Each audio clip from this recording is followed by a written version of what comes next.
Frères et sœurs, nous voici donc à cette célébration de clôture,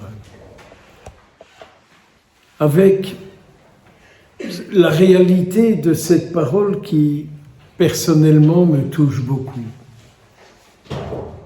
Que de fois nous avons pu nous dire en nous rencontrant l'importance de garder les paroles de Jésus.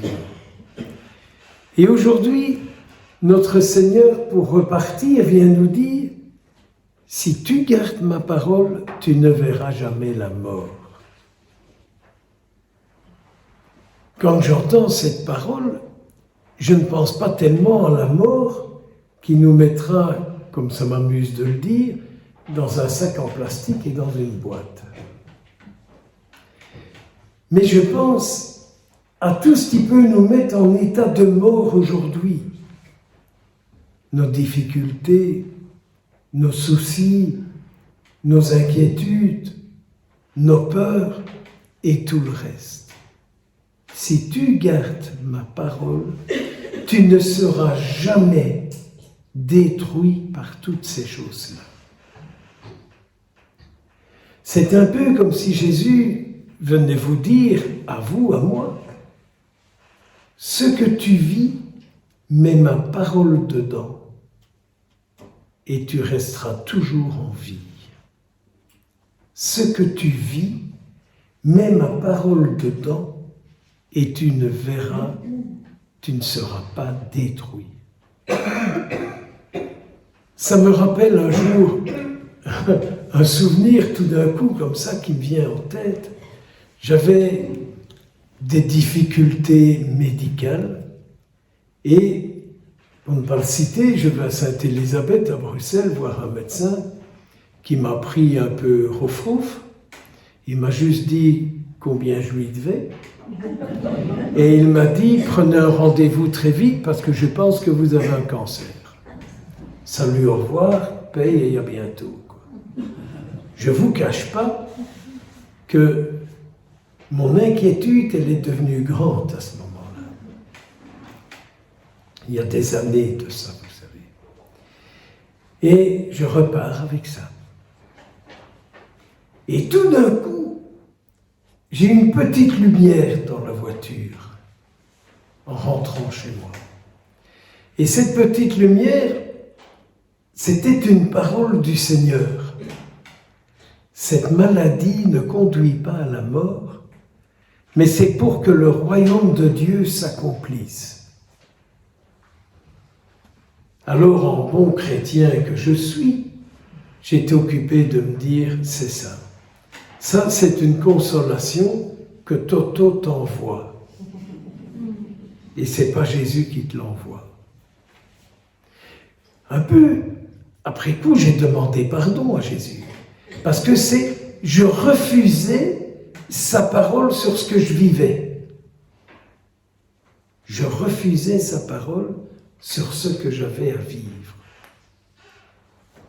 J'oublierai jamais, c'était au mois de juillet, et je téléphone à un prêtre, je peux même vous citer son nom, qui était l'abbé Gillon, qui était recteur à l'époque du sanctuaire de Beaurain, et je lui dis, voilà ce qui m'arrive. Et il me dit, qu'est-ce que tu fais aujourd'hui? Je dis, j'ai le Te Deum, on est le 21 juillet, et puis j'ai plus rien. Viens manger avec moi. Prends ma voiture, après le Te Deum avec les autorités communales. On avait chanté en grégorien, bien sûr. Et j'arrive là, à table, tout en mangeant, et il me dit, mais est-ce que tu as demandé une parole au Seigneur sur ce que ce médecin t'a dit? Et je lui raconte ce qui m'est venu dans la voiture. Et l'abbé Gillon me dit, ça c'est juste. Ça c'est juste. Et depuis ce temps-là, chaque fois que j'ai un souci, une difficulté, une contrariété, une peur, je regarde Jésus et je lui dis, et toi, qu'est-ce que tu dis de ça? Toi, qu'est-ce que tu me dis de ça? si tu écoutes mes paroles, tu ne verras jamais la mort. N'ayons pas peur de nous asseoir près de lui et de lui raconter ce truc, cet événement, ce souci qui nous arrive, et lui dire « Qu'est-ce que toi tu dis de ça ?» Mais je te demande aussi la grâce de croire ce que tu me dis. Ne cherchons pas une parole qui nous plaît, ne cherchons pas une parole qui nous convient, mais soyons forts en écoutant ce que lui-même, il nous dit. Entre nous, n'a-t-il pas une plus grande connaissance de nous-mêmes que nous-mêmes? Jésus n'est pas indifférent à ce qu'on vit. Nous l'avons vu ce matin avec la Samaritaine. Jésus n'est pas indifférent avec notre vécu. Et y a-t-il une situation de nos vies qui ne le toucherait pas? Y a-t-il un moment de notre existence où Jésus viendrait nous dire « Là, débrouille-toi sans moi, c'est ton problème ?» Je ne peux pas imaginer Jésus nous dire cela un seul instant. J'en viens au livre de la Genèse.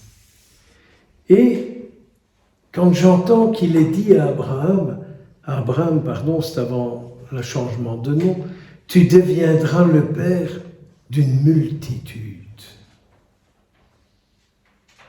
Ô Seigneur, voilà la paternité que je désire.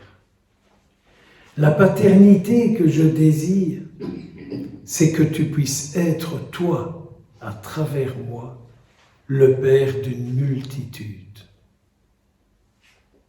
Je m'unis, Seigneur, à tous ceux qui portent ce désir. Et je te fais confiance. Abraham, tu as dit, je te ferai porter des fruits à l'infini. Ton esprit en moi, répands-le sur beaucoup de monde. Ton esprit en moi, répands-le sur celui-là, sur celle-là, sur telle situation, sur tel événement. Ton esprit qui est en moi, répands-le sur le monde. Et le Seigneur de conclure, je serai ton Dieu et je suis le Dieu de ta descendance. Mon Dieu, comme nous avons du mal d'entendre quand tu dis ça, je serai le Dieu de ta descendance. Nous qui passons tant de temps à nous plaindre, oui mais Seigneur, mes enfants, oui mais Seigneur, notre Église, oui mais Seigneur, ma congrégation religieuse, oui mais Seigneur, tel monastère. Il me semble toujours que Jésus dit qu'ils reviennent à moi et ils retrouveront leur fécondité.